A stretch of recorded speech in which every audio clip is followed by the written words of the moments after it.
महिलाओं और सज्जनों, लड़कियों लड़कियों, क्या आपको एडवेंचर चाहिए? क्या आप इस सुरक्षित पृथ्वी से परे ऐसी अद्भुत दुनियाओं की यात्रा करना चाहते हैं जिनकी आप कल्पना भी नहीं कर सकते? क्या आप चमत्कार, रोमांच और खतरों का रखना चाहते हैं? आप जानना चाहते हैं कि वहाँ ऊपर क्या है? आप में से कौन बहादुर मेरे साथ चलेगा महान सौरमंडल की साहसिक यात्रा? क्योंकि मैं आपको समझाऊंगा, शिक्षित करूंगा और आपके दिमाग को रोशन कर दूंगा। इस साहसिक अभियान में महान आश्चर्य होंगे और कभी-कभी खतरे भी। सब तैयार हो जाओ, यहाँ सबके लिए जगह है। अब चलिए शुरू करते हैं। हर अच्छी कहानी की तरह हमारी यात्रा भी सितारों को देखने से शुरू होती है।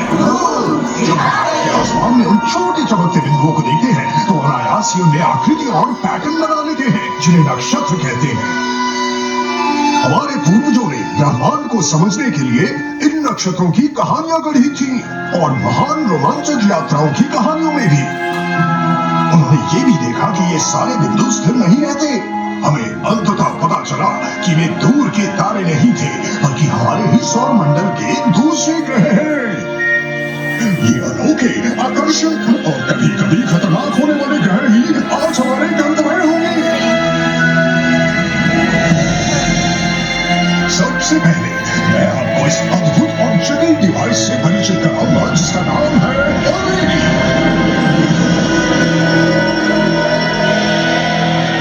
हमारे सौर मंडल के केंद्र में एक तारा है। क्या आप जानते हैं उसका नाम क्या है? क्या वो सूर्य है सर? बिल्कुल सही, ये हमारा सूर्य है और इसके चारों ओर 8 ग्रह हैं। हर ग्रह सूर्य के चारों ओर एक नक्शा कहते हैं। प्रत्येक ग्रह अद्वितीय है, उनके आकार, रंग और वातावरण भी अलग अलग है। कुछ ग्रहों के कई चंद्रमा है, कुछ के पास एक भी नहीं। इसके अलावा कई छोटे छोटे पिंड भी हैं जो अपनी कक्षा में घूमते हैं लेकिन सूर्य के गुरुत्वाकर्षण से बंधे रहते हैं। इस पूरे समूह को हम कहते हैं हमारा सौरमंडल। चलो एक मजेदार प्रश्न से शुरुआत करें। इन ग्रहों में से सबसे गर्म कौन सा है? क्या वो बुध है सर? बुध ही है। बिल्कुल, बुध बहुत गर्म है लेकिन मानो या ना मानो ये सबसे गर्म ग्रह नहीं है। पता है क्या? देख नहीं रहे, ये सूर्य के सबसे पास है। आपकी आंखों को क्या हो गया? हाँ, बुध सूर्य के सबसे करीब है लेकिन वास्तव में ये दूसरा सबसे गर्म ग्रह है। हालांकि इसकी सतह का तापमान सबसे ज्यादा उतार चढ़ाव वाला है। सूर्य की ओर वाले सबसे गर्म हिस्सों से लेकर ठंडी छायाओं तक इस ग्रह का तापमान 610 डिग्री सेल्सियस के दायरे में बदलता रहता है। इसके बर्फों में हमें पानी की बर्फ मिली है जो इन छायाओं में आराम से रह सकती है। फिर भी अगर इसके भीतर कुछ सेंटीमीटर तक प्रकाश चला जाए तो सूर्य की चमक में तुरंत भाप बन जाती है। ये तो मजेदार था।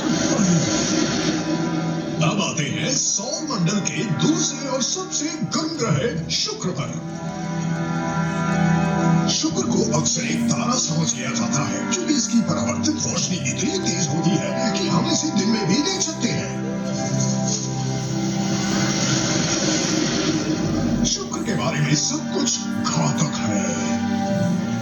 अच्छा, यहाँ कुचले जाने से किसको डर लगता है? उगले जाने से? ऐसे गैस में सांस लेने से?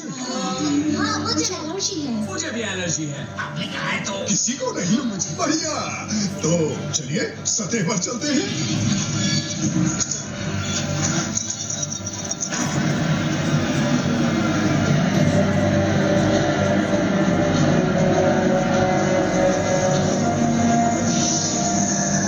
यहाँ के बदल सल्फ्यूरिक एसिड के बने हैं और यहाँ का वातावरण कार्बन डाइऑक्साइड से भरा है। यहाँ का वातावरण सूरज की गर्मी को रोक कर रखता है जिसे ग्रीन हाउस इफेक्ट कहते हैं। यही वजह है कि शुक्र सौर मंडल का सबसे गर्म ग्रह है। मुझे पता था, अब समझ में आया।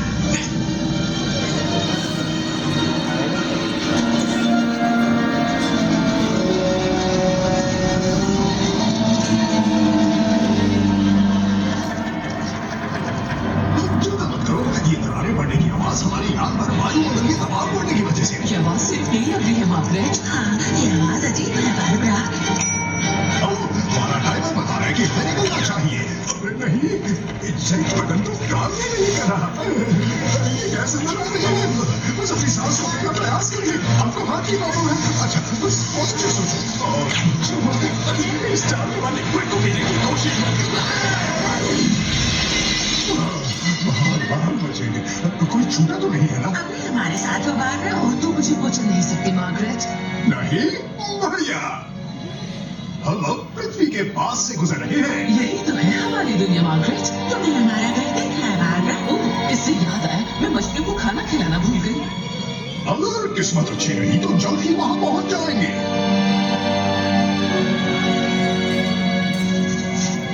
हमारी अगली मंजिल एक पथरीला ग्रह है जो पृथ्वी के मुकाबले 1/3 आकार का है। इसका वातावरण भी पतला है जिसमें बहुत कम ऑक्सीजन है, लेकिन हमारे सांस लेने के लिए पर्याप्त नहीं है। ये लाल ग्रह है, मंगल। तो बताओ, मंगल पर सबसे खतरनाक चीज क्या हो सकती है? मुझे नहीं पता। नहीं, वहां लैंड करने की कोशिश करना जिंदा। मंगल ग्रह पर लैंड करना बहुत मुश्किल है और हमारे सफल होने की संभावना बहुत कम है। तो कौन कोशिश करना चाहेगा? धरती से कोई भी स्पेसक्राफ्ट मंगल की तरफ बहुत तेजी से बढ़ता है, इसलिए हमें 40,000 किलोमीटर प्रति घंटे की स्पीड से 0 की स्पीड पर आना होगा। स्पीड से टकराने से बचने के लिए हमारे पत्थर से उड़ जाएंगे। स्पीड कम करने का एक अच्छा तरीका है वायुमंडल का इस्तेमाल करना। लेकिन मंगल का वायुमंडल बहुत पतला होता है, इसलिए ये हमें ज्यादा धीमा नहीं करता। तो हम पैराशूट का इस्तेमाल भी कर सकते हैं। इससे मदद मिली, लेकिन अब हम चक्कर खा रहे हैं और हम अपनी तेजी से गिर रहे हैं। चलो पैराशूट अटैच कर देते हैं। चिंता मत करो, ऑटोनॉमिक मशीन आ गई है। हम सब पिचक रहे हैं। जी फोर्स की चिंता मत करो, थोड़ी देर में वापस अपनी शेप में आ जाओगे। अब हम स्थिर हैं, तो हमें एक अच्छी सतत लैंडिंग साइट चुनी होगी जहां हमारे पत्थर ना हो। माउस घड़ी चट्टान के किनारे जहां 7 किलोमीटर की गहरी खाई है। स्काई क्रेन में बॉल करो।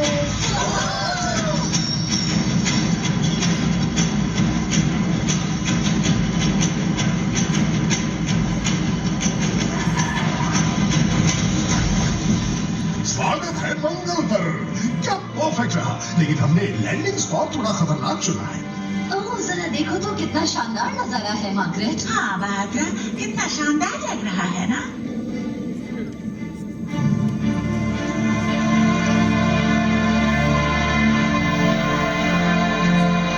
इस ग्रह का लाल रंग मिट्टी में मौजूद लोहे में जंग लगने की वजह से है। लेकिन मंगल हमेशा से लाल ग्रह नहीं था। एक समय था जब ये नीला था और पानी से भरा हुआ था। समय के साथ इसने अपने महासागर और वायुमंडल खो दिए। वैज्ञानिक ये जानने की कोशिश कर रहे हैं कि क्या उस पानी वाले दौर में जीवन पनपा था। क्या यहाँ जीवाश्म है जो हमें अभी तक मिले नहीं है, या फिर क्या सूक्ष्म जीवी मंगलवासी अभी मिट्टी के नीचे रहते हैं? क्या होंगे? मुझे लगता है मंगल पर सूक्ष्म जीव है। ऐसी बात में हंसना नहीं चाहिए। शायद, और खोज करेंगे तो पता चल ही जाएगा।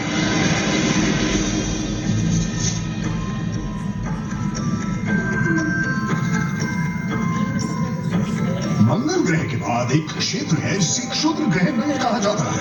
यहाँ लाखों चट्टानें हैं जो सौर मंडल के शुरुआती निर्माण के दौरान बची रह गई थी।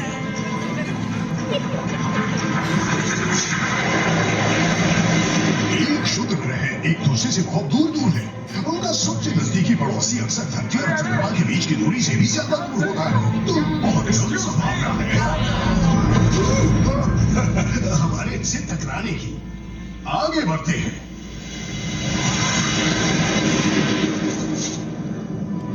सूर्य से 5वां ग्रह है विशाल आकार का बृहस्पति, जो पूरे सौर मंडल का सबसे बड़ा ग्रह है। देखो, बाकी सब कितने छोटे लगे हैं इसके मुकाबले। कितने क्यूट है ना?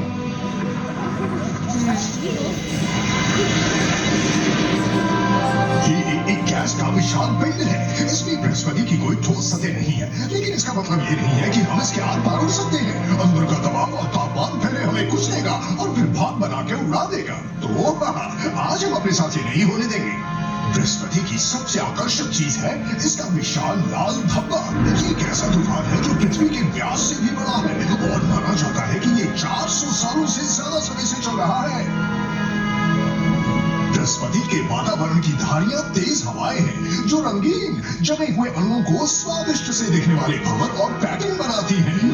आइसक्रीम। लेकिन बेवकूफ मत बनना क्योंकि अंदर छिपा है भयानक खतरा।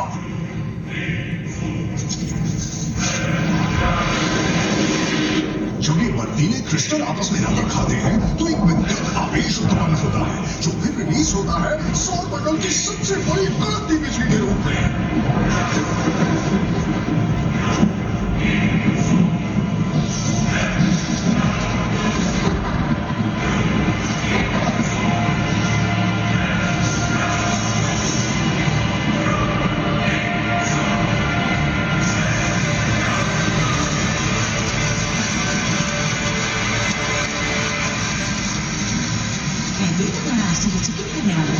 हाँ, सच में काफी शॉकिंग था मार्गरेट। बृहस्पति एक छोटे सौर मंडल जैसा है। इसकी कक्षा में लगभग 100 चंद्रमा है। ये चंद्रमा छोटे बंजर चट्टानों से लेकर ज्वालामुखी रूप से सक्रिय आयो या फिर बर्फीले गैनीमीड और यूरोपा जैसे चंद्रमा भी हैं।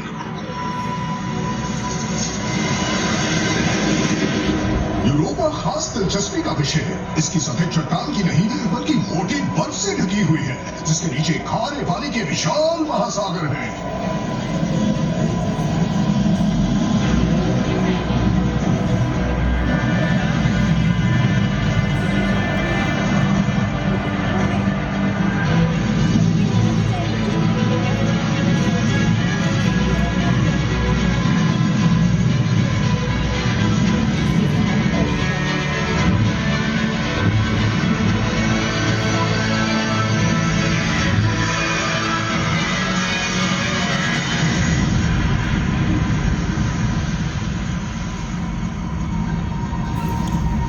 हमारी पृथ्वी के महासागरों में कुछ बैक्टीरिया गर्म पानी के झरनों से निकलने वाले रसायनों का उपयोग कर जीवित रहते हैं। संभव है कि यूरोपा पर भी इसी तरह की परिस्थितियां हो और हो सकता है कि वहां के महासागरों में सूक्ष्म एलियन जीवन मौजूद हो और शायद कुछ ऐसा बड़ा भी हो। ओह माय गॉड, आओ देखो कितने बड़े बड़े दांत हैं। मैं तो सोच रही हूँ वहाँ और क्या क्या होगा मार्गरेट। अब मिलिए सौर मंडल के रत्न शनि से। शनि भी गैस का ही पिंड है और ये बृहस्पति जितना बड़ा तो नहीं है लेकिन इसके पास सबसे ज्यादा चंद्रमा है। इसके मशहूर झंडे बर्फ और धूल के सैकड़ों करोड़ों टुकड़ों से बने हैं। इन्हीं टुकड़ों में से एक छोटा सा चंद्रमा बन चुका है जिसका नाम है डेफनेस। हालांकि ये छोटा है लेकिन इसकी गुरुत्वाकर्षण शक्ति छल्लों में तरंगें पैदा करती है।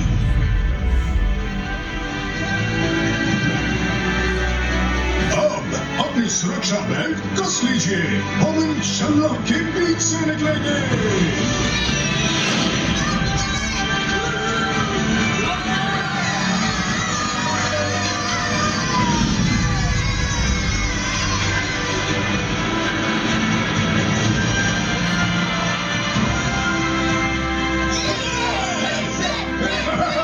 सब सही सलामत है। बढ़िया। इससे तो हमारी सारी सुस्ती दूर हो गई मार्गरेट। हाँ मार्गरेट। हमारे अगले ग्रह का नाम है यूरेनस। ये बर्फीला पिंड इतना दूर है कि सूर्य की रोशनी को यहाँ तक पहुँचने में 2 घंटे 40 मिनट लगते हैं। यूरेनस का एक खास गुण ये है कि ये अपनी करवट पर घूमता है और ये सौर मंडल का सबसे ठंडा ग्रह है। यूरेनस के वातावरण में जमी हुई अमोनिया, मीथेन और यहाँ तक कि पानी की बर्फ भी मौजूद है। लेकिन ये कोई आम बर्फ नहीं है, बिल्कुल भी नहीं।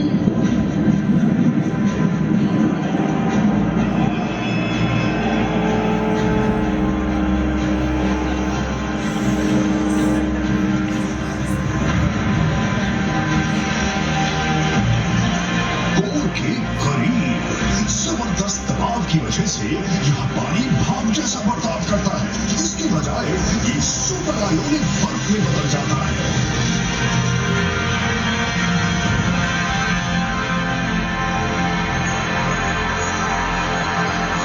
ये बर्फ काली है और धातु की तरह बिजली को प्रभावित कर सकती है।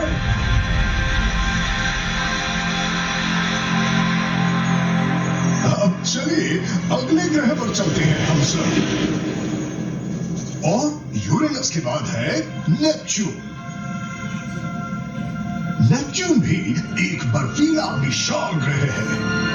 ये इतना दूर है कि इसे सूरज के चारों ओर एक बार घूमने में 165 साल लगते हैं। नेपच्यून का केंद्रीय भाग गर्म है। जब ये ऊष्मा ऊपर उठती है और ग्रह के चारों ओर घूमती है तो शक्तिशाली हवा पैदा करती है।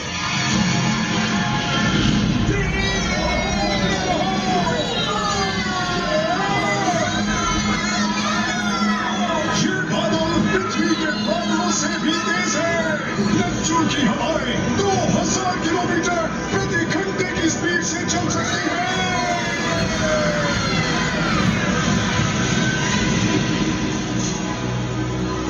तो लो ये भी देख लिया। ये था हमारे सौर मंडल का आखिरी ग्रह। दुख हो रहा है। अब मेरे साहसी दोस्तों, मुझे यकीन है कि आपने इस एडवेंचर और उतार चढ़ाव का खूब मजा लिया होगा और अब हमारी ग्रह पृथ्वी पर लौटने के लिए तैयार है। सर मैंने सुना है कि एक और है जिसका नाम प्लूटो है। प्लूटो की बात कर रहे हो? प्लूटो असल में ग्रह नहीं है और बाकी ग्रहों से बहुत अलग है क्योंकि इसकी सूर्य से दूरी बदलती रहती है। इसकी कक्षा इसे नेपच्यून से भी ज्यादा सूरज के पास ले आती है। और हाँ, अब प्लूटो को एक बौना ग्रह माना जाता है। प्लूटो का आकार हमारे चांद से छोटा है, लेकिन फिर भी इसका वायुमंडल है। ये पहाड़ चट्टानों से नहीं बल्कि पानी की बर्फ से बने हैं और ये ग्रेनाइट की तरह सख्त है। मुझे सबसे दिलचस्प बात ये लगती है कि इस बर्फ का रंग लाल है। सर ये लाल क्यों है? ये एक रहस्य है। प्लूटो के बारे में अभी भी बहुत कुछ जानना बाकी है। सर क्या ये सौरमंडल का अंत है? ये यही खत्म नहीं होता। प्लूटो ऐसे पिंडों से बने घेरे का हिस्सा है जिसमें बर्फ, चट्टाने, धूमकेतु और दूसरे बौने ग्रह हैं और इसे हम काइपर बेल्ट कहते हैं। इसके बाद एक परत है जो पूरे सौर मंडल को घेरे रखती है जिसे हम ओर्ट क्लाउड कहते हैं। और उसके बाद चलो देख लेते हैं।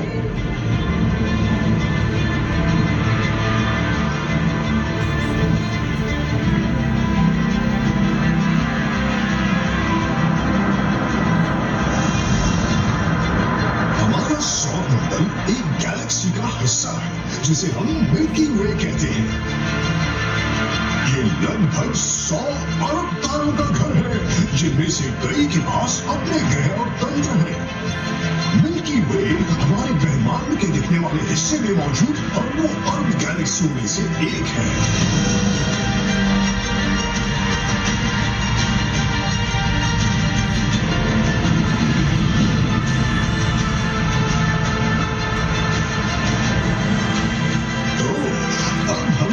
साहसिक यात्रा के आखिरी गंतव्य की ओर जा रहे हैं और ये हमारे सौर मंडल के केंद्र में स्थित है।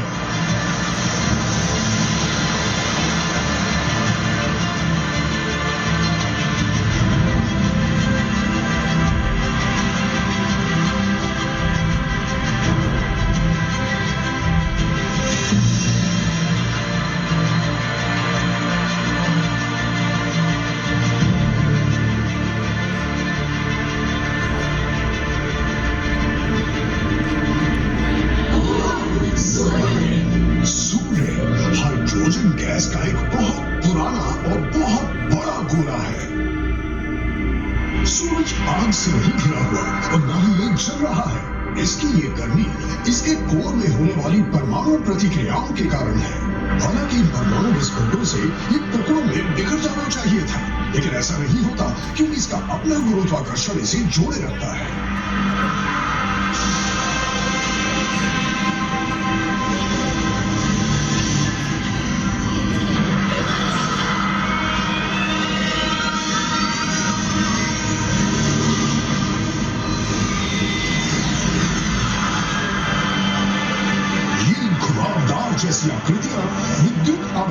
गैसों से बनी होती है जिन्हें प्लाज्मा कहा जाता है। ये सतह से ब्लास्ट होती है, लेकिन फिर सूर्य का चुंबकीय क्षेत्र इन्हें इन घुमावदार रास्तों से खींच लेता है।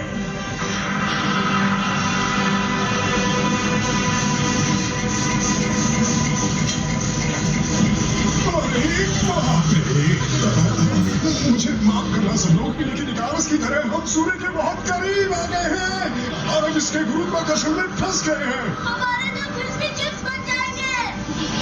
लेकिन ये एक शानदार एडवेंचर रहा। खुद कहने तो आश्चर्य में डाल दिया, फिर शुक्र पर कदम रखा।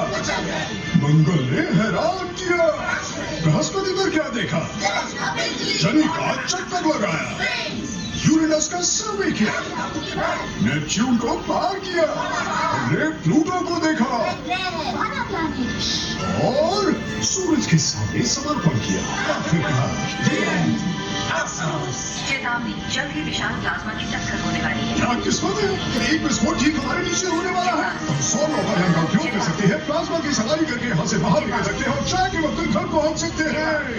सीट बेल्ट बांधो, बॉल सेट करो, अपनी हैंड्स पकड़ो और सब लोग मेरे साथ काउंट डाउन करो। 5, 4, 3, 2, 1, ये हम हमारी उड़ान शुरू हो गई है। पकड़ा रहो, पकड़ा रहो। इन विस्फोटों को कोरोनल मास इजेक्शंस कहा जाता है, जो अरबों टन आवेशित पदार्थ को सौर मंडल की ओर फेंक देते हैं। इनके रास्ते में फंसना खतरनाक होता है, लेकिन खुशकिस्मती से हमारे एक ग्रह के पास इससे बचने के लिए एक मजबूत शील्ड है। इस ग्रह का जो चुंबकीय क्षेत्र है, ये अधिकांश खतरे को मोड़ देता है। इसकी याद दिलाने वाली चौथी चीज है ध्रुवों पर बनने वाला शानदार ऑरोरा का दृश्य।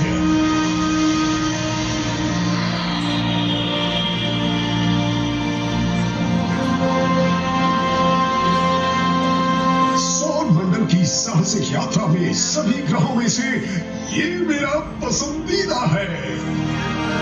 हमने कई अलग अलग और रोमांचक जगहों को देखा, लेकिन ये अजीब नीला ग्रह बिल्कुल सही आकार का है, सूरज से बिल्कुल सही दूरी पर है और जीवन के विकास के लिए यहाँ बिल्कुल सही परिस्थितियां हैं।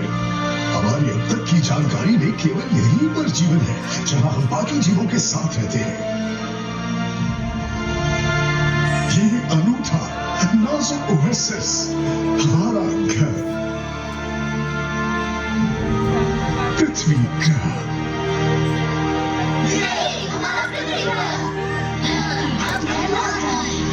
और ये लोग पहुंच गए। इससे स्वागत है यात्रियों, आगे बढ़ो, फिर आना।